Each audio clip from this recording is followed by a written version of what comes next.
다 같이 사도신경으로 신앙 고백하겠습니다. 나는 전능하신 아버지 하나님 천지의 창조주를 믿습니다. 나는 그의 유일하신 아들 우리 주 예수 그리스도를 믿습니다. 그는 성령으로 잉태되어 동정녀 마리아에게서 나시고 본디오 빌라도에게 고난을 받아 십자가에 못 박혀 죽으시고 장사된 지 사흘 만에 죽은 자 가운데서 다시 살아나셨으며 하늘에 오르시어 전능하신 아버지 하나님 우편에 앉아 계시다가 거기로부터 살아있는 자와 죽은 자를 심판하러 오십니다. 나는 성령을 믿으며 거룩한 공교회와 성도의 교제와 죄를 용서받는 것과 몸의 부활과 영생을 믿습니다. 아멘. 찬양 드리겠습니다. 찬송가 208장입니다.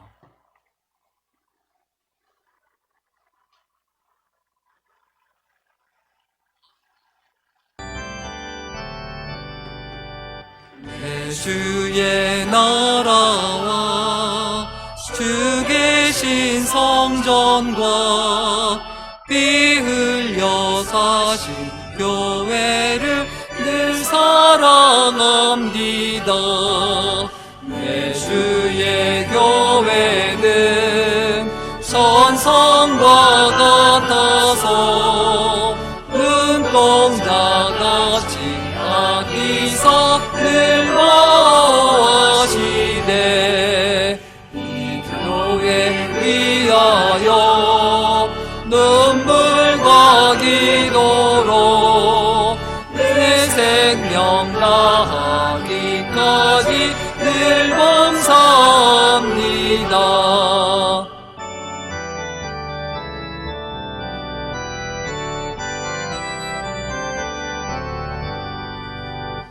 성도의 교제와 교회의 위로와 우주와 맺은 언약을 늘 기뻐합니다. 하늘의 영광과 베푸신 은혜가 진리와 함께 영원히 시원에 넘치네.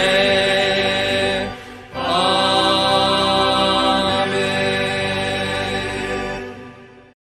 다 같이 하나님 앞에 기도드리겠습니다. 좋으신 하나님, 지나간 일주일과도 하나님 은혜 가운데 거하게 하시고 또 이 시간에도 함께 모여서 또 원근 각지에서 하나님께 예배드리며 경배할 수 있도록 은혜를 베풀어 주신 것을 감사드립니다. 또한 세상에 많은 어려움과 힘든 일들과 답답한 일이 있지만은 그것들을 통하여 더욱더 하나님의 은혜를 경험하고 체험하며 하나님의 도우심과 사랑을 경험하며 체험하며 깨닫게 하신 것을 감사드립니다. 하나님, 그러나 이와 같이 하나님의 사랑을 알고 또 하나님 은혜 가운데 거한다는 것을 알면서도 때로는 낙심하고 낭망하며 절망하던 때가 있었음을 고백하오니 하나님 용서해 주시고 하나님 앞에 더욱더 진실하며 신실하며 하나님만 바라보며 의지하는 믿음의 삶이 될 수 있도록 인도하시고 함께하여 주옵소서. 하나님께서 이 땅에 이 시대에 왜 존재케 하시는지, 왜 살아가게 하시는지, 또 우리에게 왜 이 어려움과 그리고 시련을 겪게 하시는지, 또 우리에게 어떤 축복과 은혜를 주셨을 때 그것을 왜 주셨는지 다시 또 깨달을 수 있도록 붙들어 주시고 날마다 하나님 은혜 가운데 거한다는 것을 잊지 말게 하여 주옵소서. 오늘도 주의 말씀 상고하기를 원합니다. 이 말씀을 통해서 힘과 용기와 담대함을 얻게 하시며 하나님 앞에서 신실하게 살아가는 법을 다시 또 배우고 깨닫고 또 위로를 받고 용기를 얻으며 힘을 얻을 수 있도록 인도해 주옵소서. 예수님의 이름으로 기도드렸습니다. 아멘.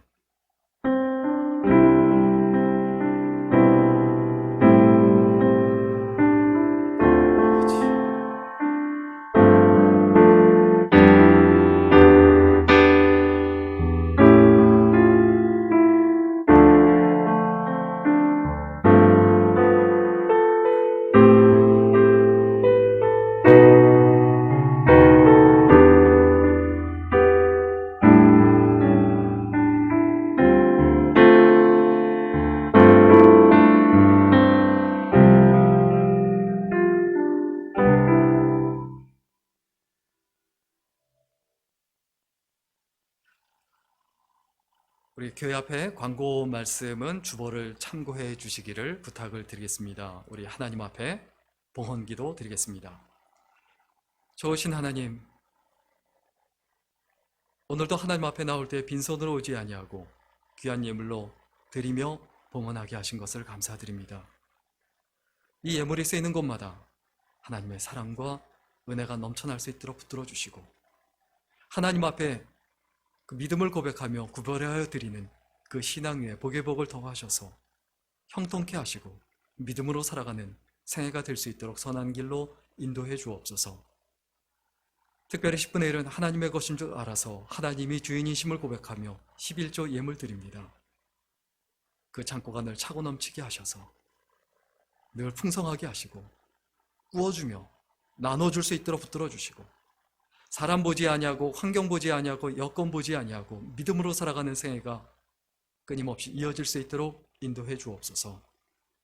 또한 감사 헌금으로, 선교 헌금으로, 주정 헌금으로 여러 가지 제목으로 하나님 앞에 귀한 예물 드리오니 기뻐 받으시고 하나님 은혜 가운데 거하며 믿음으로 살아가는 생애가 될 수 있도록 선한 길로 인도하시고 함께하여 주옵소서.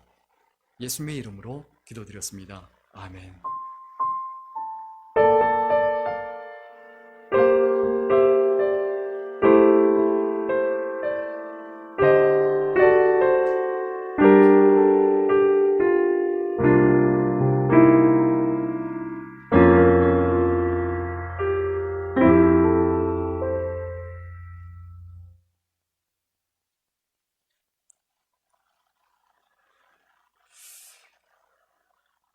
하나님 말씀 보겠습니다. 오늘 하나님의 말씀은 야고보서 2장 14절에서 26절까지입니다.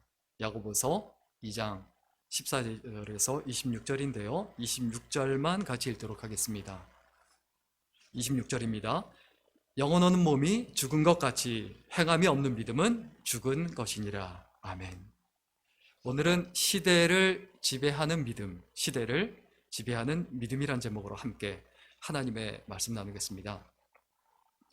한동안 세계를 지배하던 나라가 있습니다. 사실 역사상 로마, 또 영국, 많은 민족들이 세계를 지배하던 시대가 있었지만 가장 넓은 영토를 차지했던 나라가 어느 나라냐면 몽골이에요. 이 몽고. 그런데 이 몽고가 그때 시대를 지배할 수 있었던 그 힘의 그 저변에 뭐가 있었냐? 불교가 있었습니다. 라마 불교인데, 특별히 이 라마 불교의 특징이 있어요. 이 라마 불교의 특징은 뭐냐 하면 샤머니적 성향이 굉장히 강해요. 샤머니즘이 뭡니까? 미신을 믿는 거예요. 또 샤머니즘의 특징이 뭡니까? 종교를 사유화하는 겁니다. 각 집에 불상이 있고 함께 모여서 절에 와서 모여서 그렇게 움직이는 게 아니라 각자의 자리에서 자기 혼자 기도하고 자기 마음대로 해석하고 자기 뜻대로 해석하고, 이게 라마 불교의 특징이에요. 그리고 또 라마 불교의 특징이 뭐냐면 화려한 걸 좋아합니다. 이제 사진을 보시면 이 몽골에 있는 가장 그 화려한 그 본산이라고 하죠. 절이죠. 그리고 또 몽골 최초 티벳에 있는 그 불교 사원이고, 그리고 또 불상이죠. 이것들 특징이 뭡니까? 원래 불상은 그냥 돌로 만들었어요. 화려하지 않았어요. 그런데 라마 불교는 절을 화려하게 만들고 그리고 불상을 화려하게 금칠을 해서 만듭니다. 그런데요, 이 몽골이 왜 무너지고 왜 망하느냐? 이 라마 불교 때문에 망합니다. 몽고가 어떻게 해서 세계를 지배했습니까? 몽골 제국이 세계를 지배한 이유는 말을 타고 칼을 들고 정복하고 싸웠고 전투했기 때문이거든요. 그런데 샤머니즘이 들어오니까 어떤 일이 벌어집니까? 늘 평안함을 간구해요. 더 많은 돈, 재물, 쾌락, 재미, 사람이 본능적으로 전쟁에서 이기고 전쟁에서 나오고 싸가는 것보다 평안하고 위로를 받고 소유하고 재미있고 즐겁고 이것을 추구하게 만드는 것이 인간의 본성과 정확하게 맞아떨어지는 것이 바로 샤머니즘이에요. 이 샤머니즘이 결국 이제 어떻게 됩니까? 13세기에 고려에 들어옵니다. 몽고가 굉장히 강력한 그 영향력을 갖게 되고 또 원나라가 강력한 영향력을 갖게 되니까 이 라마 불교가 확산이 되죠. 고려시대가 불교의 나라였고 그리고 그 당시 이 불교가 고려시대를 지배를 했는데 라마 불교의 영향을 받아서 절을 보세요. 대웅전을 보세요. 수정사에 있는 대웅전. 또 불상을 보세요. 거의 비슷하죠. 그러다 보니까 샤머니즘에 빠져든 이 라마 종교가 들어오다 보니까 불교가 시대를 지배하지 못하고 시대를 어떻게 하냐? 다 망쳐놓는 거예요. 다 흐트러나요. 그래서 스님들이 어떻게 하느냐? 그냥 배부르고 등 따습고 여기에 목숨을 걸고 생명을 걸고 살아가는 거예요. 종교가 부패하고 썩으니까 샤머니즘에 빠지니까 나라를 완전히 망쳐놓더라. 결국 불교가 뭐 때문에 망합니까? 승려들 때문에 망하지 않습니까? 그래서 신진사대부가 일어나서 뭐라고 이야기하고 어떻게 주장을 하고 어떻게 나라를 이끌어갑니까? 고려는 끝났다. 조선을 다시 세워야 된다라고 해서 숭유 억불 정책을 피죠. 그래서 조선시대에 승려로 살아간다는 걸 뭘 의미하냐? 두 가지 중에 하나를 의미해요. 하나는 뭐냐면 사판승이 돼서 일을 하며 살아야 돼요. 기와장 만들고 남의 신발, 집신 만들어주고 이런 어떤 사판승으로 살아가는 거예요. 그리고 그 다음 사진 보시면 또 이판승으로 살아가야 돼요. 이판승은 뭡니까? 먹을 게 없으니까 산에 올라가서 어떻게 합니까? 참선을 하고 그리고 그냥 촉은 못 피죠. 풀을 베어 먹고 나무 뿌리 끓여서 먹고 이렇게 근근히 살아가며 참선을 하든가 아니면 가장 바닥 생활을 하며 일하며 죽어라고 고생하며 살든가 두 가지 중에 하나로 살아가는 거예요. 그런데 임진왜란이 일어나고 이때 누가 나라를 구합니까? 그 당시 이제 승려들이죠. 승려들이 군사를 일으키고 승군들이라고 하죠. 그 승군들. 그 다음 사진을 보시면 이제 승려들이 군사를 일으켜서 어떻게 합니까? 나라를 지키려고 전쟁에 나갑니다. 사실 불교에서는 살생을 금하는데 그 살생을 어떻게 합니까? 그 살생을 금하는데 그것을 어기고 불교의 계율을 어기고 나가서 전쟁을 합니다. 고려시대에 등 따숩고 배부른 이 종교는 나라를 완전히 망쳐놓고 나라를 그냥 무너뜨렸는데 그러나 배고픈 종교, 힘겹고 어렵고 오히려 핍박받던 종교가 오히려 나라를 구하더라라는 거예요. 그러면 기독교는 어떻습니까? 기독교가 현세 구복적 종교, 샤머니즘에 빠져 있으면요, 불교하고 다를 거 없어요. 똑같아요. 다른 종교하고 똑같이 되는 이유가 뭡니까? 기독교가 샤머니즘에 빠져 있을 때, 현세 구복적인 종교에 빠져 있을 때, 그때 기독교가 기독교답지 못하게 되고 다른 종교가 똑같이 돼버린다는 거예요. 그러면 우리가 어떻게 해야 됩니까? 성경에서 말하는 정신, 기독교의 정신이 살아있어야 돼요. 하나님께서 우리에게 원하시는 게 무엇인지 그것을 놓치지 말아야 돼요. 내가 원하는 것을 추구하지 말고 하나님께서 원하시는 것, 하나님께서 바라시는 것, 그것을 추구해야 되죠.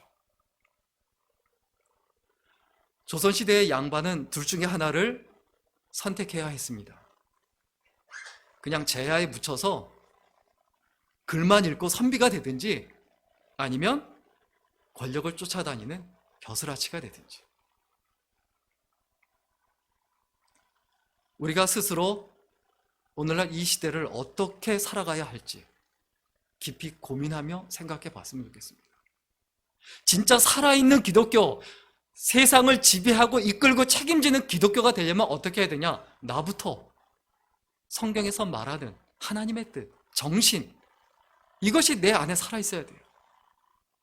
종교라는 것은 소유하기 위해서 존재하지 않습니다. 종교는 소유당하기 위해서 존재해요. 그러면 기독교가 이러한 무기력한 상태에 이르지 않고 오히려 책임지고 이끌고 그리고 정복하고 다스리는 그런 온전한 상태에 있으려면 어떻게 해야 되느냐? 우리의 믿음이 똑바로 돼 있어야 됩니다. 어떤 믿음이냐? 오늘 본문에 명확하게 알려줘요.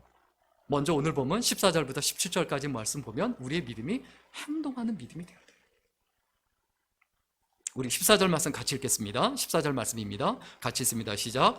형제들아, 만일 사람이 믿음이 있노라 하고 행함이 없으면 무슨 유익이 있으리요? 그 믿음이 능히 자기를 구원하겠느냐? 믿음이 있다고 해요. 그런데 행함이 없으면 무슨 유익이 있느냐? 이걸 좀 바꿔서 생각했으면 좋겠어요. 내 삶이 믿음에 근거한 행동이 있느냐 없느냐?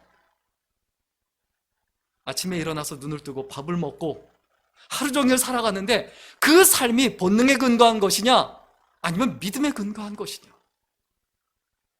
이것을 점검해야 되죠.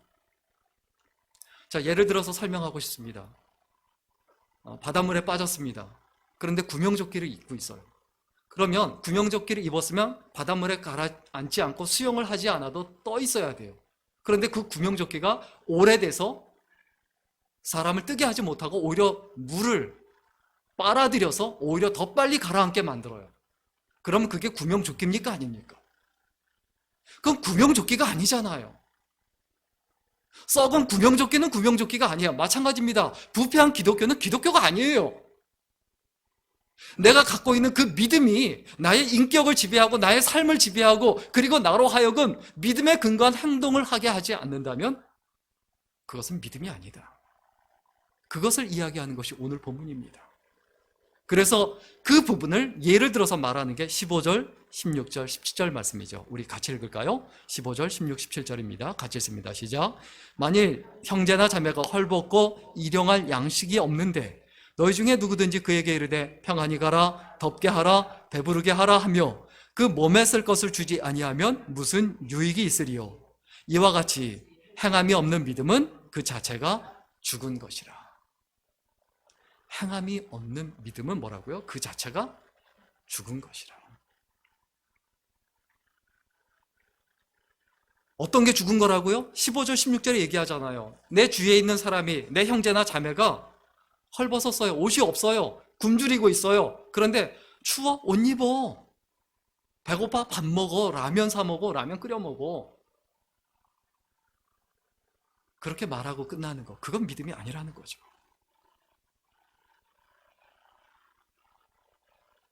우리가 스스로에게 늘 던져야 될 질문. 믿음에 근거한 행동이 내 삶이 되고 있는가?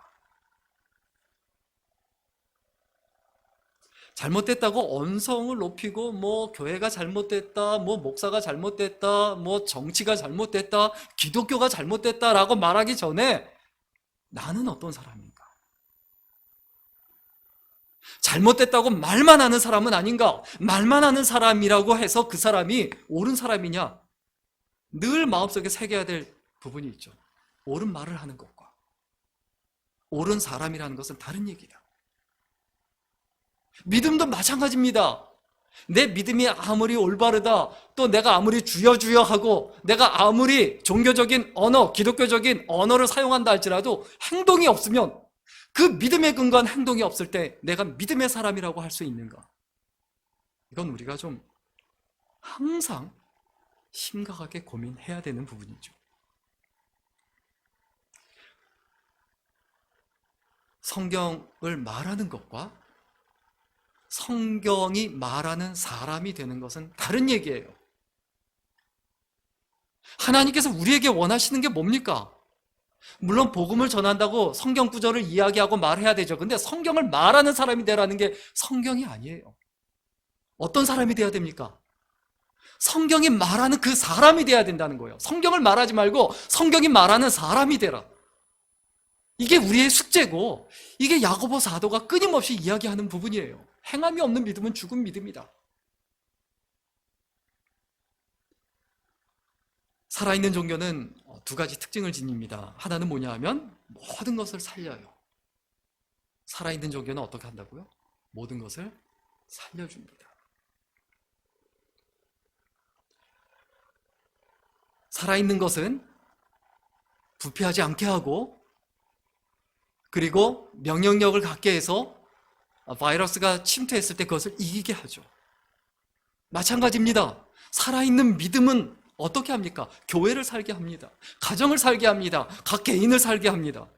치유와 회복이 가능합니다. 약이 있습니다. 약이 있는데 약이 유효기간이 지나고 그게 썩었어요. 그거 바르면 어떻게 됩니까? 더 부패해요. 인간의 본성이 부패하지 말게 하는 것, 깨끗하고 정결하고 거룩하게 살게 하는 것, 이게 믿음인데, 내가 믿음 생활하고 신앙 생활하는데 내가 더 세상적이 되고 내가 더 세속화가 되고 내가 더 부패하고 있다면 이게 진짜 믿음인가? 내 믿음이 내 주변에 있는 사람을 살게 하는가? 이 부분에 대한 심각한 고민이 있어야 되죠. 그리고 살아있는 종교는 모든 것을 살릴 뿐만이 아니라 영향력을 끼칩니다. 선한 영향력. 요즘에 많이 젊은 사람들 간에, 20대들 간에 많이 사용하는 단어가 있어요. 정치질 하지 마라. 정치인들만 정치하는 게 아니고 우리들도 서로 누구 몰래 뒤에서 쑥쑥쑥 하고, 그걸 사보티지라고 하는데, 뒤에서 남을 해롭게 만들려고 의도적으로, 그리고 이용을 하고, 이런 어떤 뒤에서 정치질을 하는 거, 이런 사보티지가 충분히 있을 수 있어요. 믿음의 사람이라고 하면 어떠해야 합니까? 순결해야 합니다. 순전해야 합니다. 그리고 지혜로워야 되죠. 두 가지가 다 있어야 돼요. 내가 행한다라는 것은 살아있다라는 것을 의미합니다. 살아있다라는 것은 영향력이 있다는 것을 의미합니다. 내 가정에서 나의 영향력은 무엇이지? 내 직장에서, 내 친구들 사이에서 나의 영향력이 어떤 것이지? 정말 진지하게 심각하게 고민해 봐야 돼요. 무능한 사람은 어떻습니까? 자기 좋아하는 것에 빠져 살아가요. 미끼를 던져주면 바로 물어요.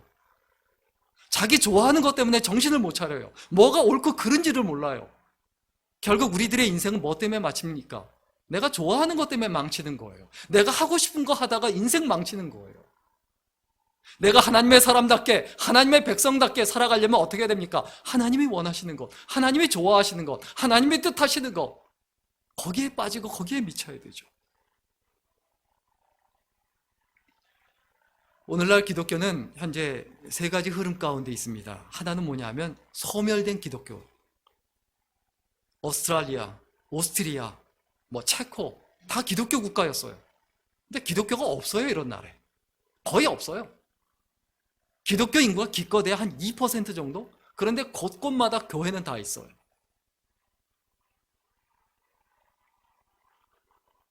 유럽의 기독교는 뿌리째 뽑혀서 소멸로 가고 있죠. 거의 없는 거나 마찬가지예요.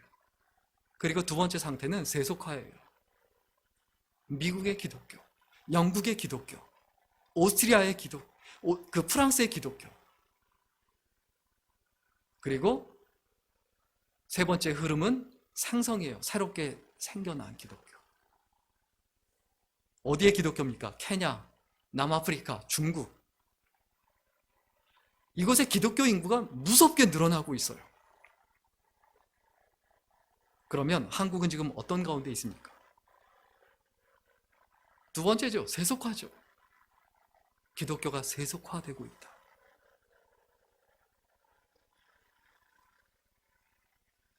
우리가 날마다 기억해야 합니다. 조선이 왜 망했느냐? 똑같은 백성인데, 똑같은 국민인데 사람을 4개 계층으로 나눠놓고 없다고 무시하고 차별하고 천대하고 종교 자체가 아무 영향이 없었죠. 마찬가지입니다. 오늘날 한국도 어떻습니까? 한국 사회가 어떻습니까? 부자와 가난한 자로 급격하게 나눠져 있죠. 고려시대가 망했을 때 어땠습니까? 음서제도가 있었어요. 음서제도가 뭡니까? 그 당시엔 과거라는 게 사실 무의미했죠. 영의정, 좌의정, 우의정 누구만 합니까? 자기 자식한테 물려주는 거예요. 왕처럼 물려주는 거예요. 그게 음서제도예요. 그러다 보니까 부익부 빈익빈이 정말 급격하게 늘어나는 거예요. 고려시대 말기에 어떤 상황 가운데 있었냐? 1%의 귀족이 땅을 다 차지하고 있었고 나머지 보통 사람들은 다 소장농이에요. 1%의 귀족들 땅으로 다 만들어버렸어요. 그러니까 그렇게 되니까 나라가 망하는 거예요. 부자들만의 세상이 되니까 나라가 망한 거예요. 오늘날 세상이 어떠해야 됩니까? 더불어 사는 세상이 되고 같이 사는 세상이 돼야 하고, 이게 기독교에서 말하는 사랑이지 않습니까? 그런데 라마 불교 샤머니즘처럼 이 기독교도 똑같이 되어 있다라고 하면 이게 얼마나 답답한 상황입니까? 우리의 믿음이 어떤 믿음이 돼야 합니까? 행동하는 믿음이 돼야 돼요. 교회가 할 일은 가진 자와 못 가진 자를 나누고 가진 자 쪽에 들어가려고 몸부림치고 애를 쓰는 게 아니라 오직 예수 그리스도의 중심의 신앙을 회복해서 그것으로 변화시키는 것, 그것으로 역사를 만들어가는 것, 이것이 기독교고 이것이 우리들의 믿음이어야 되지 않습니까? 그리고 야고보서에서 말하는 정말 시대를 지배하고 책임지는 믿음, 그 믿음은 어떤 믿음이냐? 인정받는 믿음이에요. 오늘 보면 18절 19절 말씀 같이 읽겠습니다. 18절 19절 같이 읽습니다. 시작. 어떤 사람은 말하기를 너는 믿음이 있고 나는 행함이 있으니 행함이 없는 내 믿음을 내게 보이라. 나는 행함으로 내 믿음을 내게 보이리라 하리라. 내가 하나님은 한 분이신 줄을 믿느냐? 잘하는도다. 귀신들도 믿고 떠느니라. 자, 18절에 뭘 얘기합니까? 믿음은 지식이냐? 아니면 행함이냐? 믿음이 뭡니까? 믿음은 그냥 생각입니까? 그건 믿음 아니에요. 믿는다고 하면 그것은 행동으로 나타나게 돼 있어요.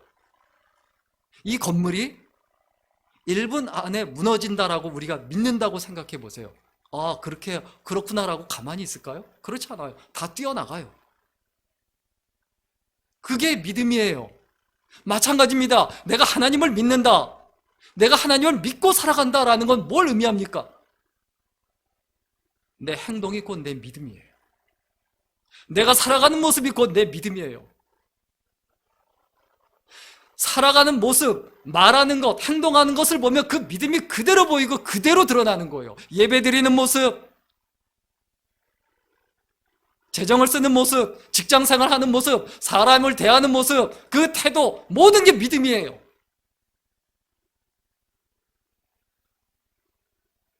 오늘 보면 19절에 잘못된 믿음을 2가지로 분류해서 이야기하죠. 하나는 뭐냐면 지식적인 믿음이에요. 그냥 아는 거예요. 기독교에 대해서 아는 거예요. 성경을 아는 거예요. 그게 믿음입니까? 그건 믿음 아닙니다. 그건 아무것도 아니에요. 기껏해야 어디서 잘난 척한다, 아는 척한다, 이거밖에 안 돼요. 그리고 19절에 뒷부분에 뭐라고 말합니까? 잘하는도다. 귀신들도 믿고 떠느니라. 어떤 믿음입니까? 잘못된 믿음, 감정적인 믿음이에요. 감정적으로 확 올라와서 내가 은혜 받았다, 설교에 은혜 받았다, 찬양에 은혜 받았다. 은혜 받았다는 게 뭡니까? 내 감정이 막 좋아지고 울컥하고, 드라마 보면서도, 영화 보면서도, 오디션 프로그램 보면서도 얼마든지 울컥해요. 얼마든지 도전받아요. 그게 진짜 기독교에서 말하는 믿음입니까? 그것과 동일선상에 놓고 말하거나 생각하면 절대 안 된다는 거예요. 기독교에서 말하는 믿음은 이런 지식을 뛰어넘습니다. 이런 감정을 뛰어넘습니다. 귀신들도 하나님의 존재를 믿고 떤다라고 했어요. 천둥이 치면 그 소리 때문에 놀랍니다. 무섭게 생긴 사람을 보면 아이가 무섭게 생긴 사람을 보고 깜짝 놀라서 웁니다. 그게 믿음입니까? 이러한 믿음의 상태를 오늘 보면 20절에 뭐라고 표현합니까? 20절 말씀 우리 같이 읽겠습니다. 같이 읽습니다. 시작. 허탄한 사람아, 행함이 없는 믿음이 헛것인 줄을 알고자 하느냐. 어떤 사람아? 허탄한 사람아. 허탄하다는 말, 어리석다라는 뜻이에요. 이 어리석은 사람아, 이 미련한 사람아, 이 아둔한 사람아, 이 답답한 사람아, 행함이 없는 믿음이 헛것인 줄 알지 못하느냐. 우리의 믿음을 다시 한번 깊이 생각해 보았으면 좋겠습니다. 그리고 이 시대를 살리는 믿음, 그 신앙은 어떤 특징을 가지고 있느냐? 오늘 보면 21절에서 25절에 있는 말씀대로 예배하는 믿음이에요. 하나님과 동행하는 사람의 특징은 두 가지입니다. 하나는 뭐냐면 예배에 생명을 걸어요. 믿음의 사람의 특징입니다. 우리 오늘 보면 21절, 22절 말씀 같이 읽겠습니다. 21절, 22절입니다. 같이 읽습니다. 시작. 우리 조상 아브라함이 그 아들 이삭을 제단에 바칠 때 행함으로 의롭다 하심을 받은 것이 아니냐. 내가 보거니와 믿음이 그의 행함과 함께 일하고 행함으로 믿음이 온전하게 되었느니라. 자, 우리 조상 아브라함이 그 아들 이삭을 바쳤다라고 했어요. 아브라함에게 이삭은 어떤 존재입니까? 자기의 생명 정도가 아니고 생명보다 귀한 존재예요. 자기의 전부예요. 생명보다 더 귀하고 소중한 그 독자 이삭을 예배 드리기 위해서 하나님께 드립니다. 그게 예배예요. 그리고 그렇게 할 때 하나님께서 그를 의롭다고 인정하셨다라고 했어요. 우리가 예배에 대해서 어떤 태도를 가집니까? 온라인 예배를 드리든 현장 예배를 드리든 상관없어요. 내 태도와 자세가 문제예요. 어떤 마음으로 어떤 자세와 태도를 가지고 예배 드리느냐, 이게 중요하다는 거예요. 우리의 마음속에 꼭 기억했으면 좋겠습니다. 아무리 화려해도 하나님을 놓친 예배는 껍데기에 불과합니다. 그러나 아무리 초라해도 하나님을 향한 예배는 거룩한 산제사입니다. 설교자만 기억하게 하는 설교가 최악의 설교예요. 우리 목사님 설교 너무 잘해. 예수님이 기억나고 예수님의 사랑이 기억나고 하나님의 능력과 은혜와 사명이 생각나야 되는데 설교 좋아. 목사님 설교 잘해. 목회자도 계속 그 유혹에 빠져요. 설교 잘한다는 말 듣고 싶어서 표절을 하고 남의 설교 베끼고 자기 설교인 양 설교하고. 그러나 말은 언어로 하고 화려하지 않는다 할지라도 하나님을 기억하게 하는 설교가 최고의 설교입니다. 우리도 살아가면서 어떻게 살아가야 됩니까? 나를 보면서 다른 사람들이 예수님을 기억하고 하나님을 기억하고 하나님께 나올 수 있게 만든다. 최고의 설교를 하고 있는 거예요. 보이는 사람만 드러나는 찬양이 가장 형편없는 찬양이에요. 보이지 않는 하나님을 드러내는 찬양이 가장 아름다운 찬양이에요. 많은 찬양팀들이 착각을 하고 오해를 하죠. 리사이트를 하는 줄 알아요. 그래서 자기 소리 계속 올리고. 우리는 찬양을 성도님들이 찬양할 수 있도록 돕는 사람이에요. 내가 어떻게 하면 성도님들이 찬양을 잘할 수 있도록, 하나님을 바라볼 수 있도록, 그리고 예수님이 드러나고 하나님을 높일 수 있도록, 그리고 그 일들을 성도님들이 할 수 있도록 도울 수 있을까를 고민해야 되죠. 우리 스스로에게 질문을 던져봤으면 좋겠습니다. 무엇 때문에 하나님을 놓치고 계십니까? 화려하든 초라하든 눈에 보이거나 귀에 들리는 것 때문에 하나님을 놓치지 말아야 되죠. 결국 예배에 생명을 걸고 목숨을 거는 사람은 어떤 자리에 이르게 됩니까? 오늘 보면 23절, 24절입니다. 우리 같이 읽습니다. 3절, 24절 같이 읽습니다. 시작.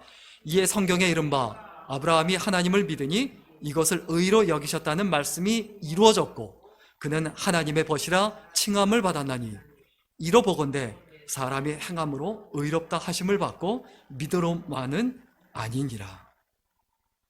자, 예배에 목숨을 거는 사람, 그 사람은 결국 어떤 인정을 받는다고요? 하나님의 벗이다, 하나님의 친구다. 내가 진짜 예배를 올바로 똑바로 드린다, 그럼 어떤 사람을 인정받는다고요? 하나님의 친구, 하나님의 벗. 그리고 하나님과 이 동행하는 사람들, 이런 믿음의 사람들은 어떤 모습이 나타나느냐? 생명을 건 섬김이 나타나요. 섬기는데 예배에 목숨을 걸고 섬김에 목숨을 걸어요. 우리는 참 사소한 일에 많이 목숨 겁니다. 쓸데없는 일에 목숨 많이 걸어요. 무엇을 먹을까? 무엇을 마실까? 그 정도만 해도 나아요. 다른 사람이 나한테 던진 그 말 한마디, 그 말 한마디 때문에 미워하고 싫어하고 혐오하고 믿음이고 뭐고 다 던져버리고, 생명을 건 섬김을 보여준 사람을 오늘 보면 25절에서 또 같이 나누고 있죠. 우리 25절 말씀 같이 읽겠습니다. 같이 읽습니다. 시작. 또 이와 같이 기생 라합이 사자들을 접대하여 다른 길로 나가게 할 때 행함으로 의롭다 하심을 받은 것이 아니냐. 기생 라합이 여리고 성에 정탐하러 온 이스라엘 백성, 이스라엘 정탐꾼들을 생명을 걸고 숨겨줍니다. 섬김이에요. 뭘 의미합니까? 그 정탐꾼들을 섬기지 않고 밀고를 하면 거기서 한몫 챙겨요. 상을 받을 수 있어요. 매춘부를 살다가 팔자가 필 수 있어요. 그런데 정탐꾼들을 숨겨줍니다. 정탐꾼들을 숨겨줬다가 걸리면 어떻게 될까요? 자기도 죽어요. 부를 포기하는 것, 권력을 포기하는 것, 편안한 인생을 포기하고, 그리고 자기 생명을 던져버리는 것, 그것이 진짜 섬김이다. 이것을 이야기하는 것이 기생 라합의 이야기죠. 그녀는 듣기만 한, 하나님에 대한 소문을 듣기만 하고 그 믿음의 모든 것을 겁니다. 기생 라합이요, 자기 민족과 나라를 배반한 게 아니에요. 하나님을 선택한 거예요. 자기의 믿음, 하나님을 향한 믿음을 선택한 거예요. 섬김이란 건 뭡니까? 삶의 현장에서의 예배예요. 진정한 경건은 고아와 과부를 돌아보고, 여기서 고아와 과부는 사회적 약자들을 얘기하죠. 우리 예배는 삶의 현장에서도 계속돼야 합니다. 삶의 현장에서 계속되는 예배를 섬김이라고 얘기하죠. 진정한 섬김을 위해서 우리가 잊지 말아야 될 것이 있어요. 성경에 계속 얘기하죠. 잠언 22장 24절 우리 같이 읽겠습니다. 시작. 노를 품는 자와 사귀지 말며 울분한 자와 동행하지 말지니. 섬김의 삶을 살아가려면 평소에 분노를 품고 살아가는 사람과 같이 하지 말라는 거예요. 섬기지 못해요. 분노는 전염이 돼요. 사랑과 분노가 같이 존재할 수 없어요. 또 아모스서 3장 3절 말씀 같이 읽겠습니다. 시작. 두 사람에 의합하지 못하고야 어찌 동행하겠으며. 두 사람이 하나가 되지 못하고요. 어떤 사람 보면요, 함께 하는 법을 배우지 못해요. 항상 끝이 안 좋아요. 항상 어딜 가나 분란을 일으키고 항상 싸우고. 그런 사람과 같이 있다 보면 섬김의 삶을 살아가지 못합니다. 그리고 우리 마태복음 5장 41절 같이 읽겠습니다. 같이 읽습니다. 시작. 또 누구든지 너로 억지로 오리를 가게 하거든 그 사람과 심리를 동행하고. 무슨 얘기입니까? 누구와 함께 있어야 섬김을 삶을 살아갈 수 있냐? 희생과 헌신을 아는 사람, 그것을 실천하는 사람, 억지로 오리를 가게 하거든 심리를 가주는 사람,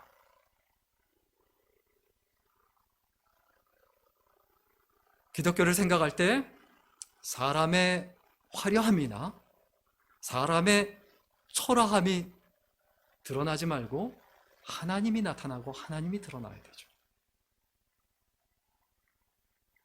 인간의 탁월함이나 부족함이 아니라 하나님이 드러나게 하는 것. 이것이 진짜 예배고, 이것이 진짜 믿음이고, 이것이 진짜 섬깁니다. 이것을 기억해야 되죠. 오늘날 교회가 위기 가운데 있습니다. 위기 가운데 있는 두 종류의 교회. 하나는 뭐냐면 외적 성장에 치중하는 거예요. 화려함에 목숨을 걸고. 하나님은 사랑하라고 우리를 부르셨지, 섬기라고 우리를 부르셨지, 성공하고 출세하라고 우리를 부르신 게 아니에요. 우리의 인생의 목표가 무엇이어야 합니까? 그리고 오늘날 위기 가운데 있는 또 한 종류의 교회가 있죠. 상전에 급급한 교회. 겨우겨우 숨만 헐떡이고 있는 교회. 월세 임대료 겨우겨우 맞춰내고 겨우겨우 존재하는 교회. 복음의 능력을 나타내지 못하는 교회. 왜 그렇습니까? 두세 사람이 내 이름으로 모인 곳에 나도 그들 중에 있다라고 하는데 그게 어렵다는 거예요. 몇 사람이 그렇게 못 모인다는 거예요. 단 두 사람이라도, 단 세 사람이라도 진정으로 하나님을 중심으로 모이고 있다. 그러면 우리가 반드시 믿어야 합니다. 하나님이 역사하십니다. 하나님께서 우리에게 진짜 원하시는 게 뭡니까? 정말 성경에 많이 찾아봤어요. 또 연구하고 하나님께서 우리에게 진짜 원하시는 행동과 행위가 무엇인가? 하나님께서 우리에게 진짜 요구하시는 게 무엇인가? 하나님께서 나에게 오셔서 가장 먼저 뭘 원하실까? 요한계시록 3장 20절에 보면 볼지어다 내가 문 밖에 서서 두드리노니 누구든지 내 음성을 듣고 문을 열면 내가 그에게로 들어가 그로 더불어 먹고 그는 나로 더불어 먹으리라. 하나님께서 우리에게 원하시는 것, 내가 네 마음속에 들어가기를 원한다. 그리고 너와 함께 하기를 원한다. 너와 동행하기를 원한다는 거예요. 마태복음 18장 20절 말씀, 두세 사람이 내 이름으로 모인 곳에는 나도 그들 중에 있느니라. 하나님께서 원하시는 게 뭡니까? 너희가 2명이 됐든 3명이 됐든 4명이 됐든 상관없다. 너희 가운데 있기를 원한다. 마태복음 28장 19절부터 20절, 특별히 20절 뒷부분에 보면 뭐라고 말씀하십니까? 내가 세상 끝날까지 너희와 항상 함께 있으리라. 하나님께서 우리에게 원하시는 그거예요. 나는 너희와 함께 하기를 원한다. 난 너희와 동행하기를 원한다. 너희가 지금 해야 될 그 믿음은 무엇인가? 믿음이라는 것은 무엇을 하게 하는가? 나와 동행하게 한다. 그게 예배다. 그게 섬김이다. 레위기서 11장 45절 말씀, 나는 너희의 하나님이 되려고 너희를 애굽 땅에서 인도하여 낸 여호와로라. 애굽 땅에서 그들이 무엇을 섬겼습니까? 하나님을 섬기지 않고 바로를 섬겼어요. 애굽을 섬겼어요. 그런데 내 백성을 가게 하라. 하나님께서 모세를 통해서 말씀하셨어요. Let my people go라고. 내 백성을 가게 하라. 놓아라. 그들이 나에게 예배하리라. 창세기서 39장 23절에 보면 여호와께서 요셉과 함께 하심이라. 여호와께서 그의 범사에 형통케 하셨더라. 우리가 어떤 인생이 되어야 합니까? 하나님께서 함께 하심으로 형통하는 인생이 되어야 되죠. 이사야서 41장 10절에 하나님께서 뭐라고 말씀하십니까? 두려워 말라. 내가 너와 함께 함이니라. 놀라지 말라. 나는 내 하나님이 됨이라. 내가 너를 굳세게 하리라. 참으로 너를 도와주리라. 참으로 나의 의로운 손으로 너를 붙들리라. 하나님이 원하시는 그 동행. 한 군데 더 보겠습니다. 스바냐서 3장 17절 같이 읽겠습니다. 시작. 너의 하나님 여호와가 너의 가운데 계시니 그는 구원을 베푸실 전능자라. 그가 너로 인하여 기쁨을 이기지 못하여 하시며 너를 잠잠히 사랑하시며 너로 인하여 즐거이 부르며 기뻐하리라 하시리라 하리라. 하나님 마음이 느껴지세요? 내가 너한테 원하는 건 천천의 수양과 만만의 금은 보화 이런 걸 원하는 게 아니다. 나는 너와 함께 하기를 원한다. 나는 너와 동행하기를 원한다. 그 동행을 위한 우리의 가장 기본적인 행동이 뭡니까? 섬김이에요. 예배예요. 이것이 올바로 똑바로 될 때 어떤 일이 벌어집니까? 우리의 믿음이 세상을 지배합니다. 오늘 말씀 정리하고 마치겠습니다. 26절 말씀 같이 읽겠습니다. 26절 말씀 같이 읽습니다. 시작. 영혼 없는 몸이 죽은 것 같이 행함이 없는 믿음은 죽은 것이니라. 내 믿음이 살아있는가? 죽었는가? 살아있다와 죽었다는 너무 달라요. 결혼한 사람이 있는데 이 결혼한 사람이 남편이 살아있는 것과 죽은 건 너무 다른 거예요. 마찬가지입니다. 내가 믿음이 있다라고 하는데 내 믿음이 죽어있느냐 살아있느냐 너무 다른 거예요. 그게 믿음이 있는 사람과 믿음이 살아있는 사람과 죽어있는 사람이 어떻게 똑같을 수 있겠습니까? 죽어있는 교회는 사람을 따라가지만 살아있는 교회는 하나님을 따라갑니다. 죽어있는 교회는 겉모습, 외면을 보지만 살아있는 교회는 내면을 보게 해요. 죽어있는 교회는 사단의 뜻을 품고 분노를 품고 자기 뜻을 품지만 살아있는 교회는 하나님의 뜻을 품습니다. 그래서 죽어있는 교회는 계속 부패하게 만들어요. 죽어있는 교회, 죽어있는 믿음 계속 썩고 부패하게만 만들어요. 그러나 살아있는 교회는 계속 살려줘요. 계속 소송케 해요. 계속 부흥케 해요. 한 번밖에 없는 인생, 우리가 어떻게 살아가야 될까요? 시대를 지배해야 합니다. 내가 진짜 살아있는 믿음을 가질 때 그 믿음이 내가 지배하는 게 아니고요, 하나님이 지배하시고 하나님이 역사하시는 거예요. 하나님께서 내 믿음을 통해서 이 시대에, 이 때에, 우리 교회에, 우리 가정에, 내 삶에, 내 인생에 역사하시는 거예요. 이게 살아있는 믿음이에요. 우리가 믿음의 사람으로 살아간다는 것이 어떤 것인지 다시 한번 고민하고 생각하고 그리고 기도하며 믿음으로 살아가는 한 주간이 될 수 있기를 주의 이름으로 간절히 축원합니다. 기도하겠습니다. 참 좋으신 하나님, 믿음이 있다고 하면서 그 믿음이 죽은 것인지는 알지 못하고 그 믿음이 썩고 부패해서 오히려 교회를 더럽히고 가정을 더럽히고 기독교를 더럽히고 있는지는 알지 못하고 이 시대의 서기관과 바리새인이 되고 이 시대의 부패한 유대인들이 되어서 하나님의 이름을 드러내지 못하고 오히려 더럽히는 자리에 이르렀던 것은 아닌지요. 하나님, 우리의 믿음이 진정으로 살아있는 믿음이 되게 하셔서 하나님을 경배하게 하시고 하나님을 높이게 하시고 예배의 생명을 걸고 또 예수님처럼 섬기기 위하여 내가 이 땅에 존재해야 한다라는 사실을 잊어버리지 말고 섬김의 삶을 살아가는 우리들이 되게 하여 주옵소서. 예수님의 이름으로 기도드렸습니다. 아멘. 찬양 드리겠습니다.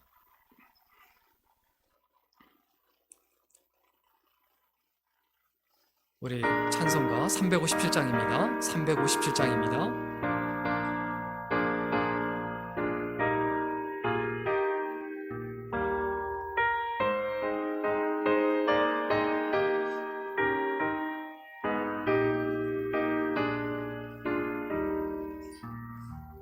주 믿는 사람 일어나 다 힘을 합하여 이 세상 모든 마귀를 다쳐서 멸하세. 저 앞에 오는 적군을 다 싸워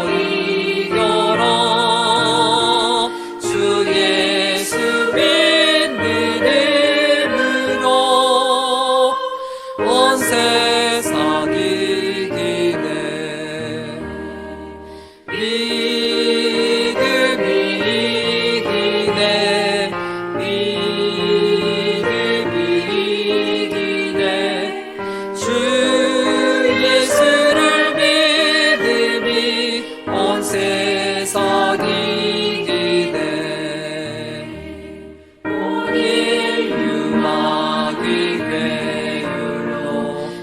죄에 빠지니 진리로 뒤를 띠고서 늘 기도드리세. 참 믿고 의지하면서 겁없이 나갈 때 주 예수 믿음으로 온 세상 이기네. 믿음이 이기네. 믿음이 이기네. 주 예수를 믿음이 온 세상 이기네.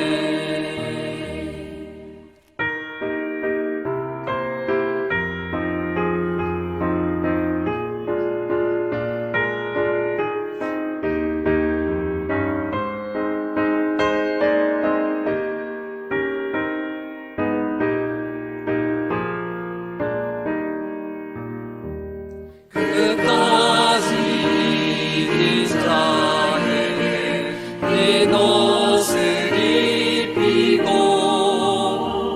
또 영생 복을 주시니 참 기쁘이세. 이 어두운 세상 지나서 저 천성 가도록 주 예수 믿는 힘으로 온 세상 이기네. 믿음이 이기네. 믿음이 이기네. 주 예수를 믿음이 온 세상 이기네.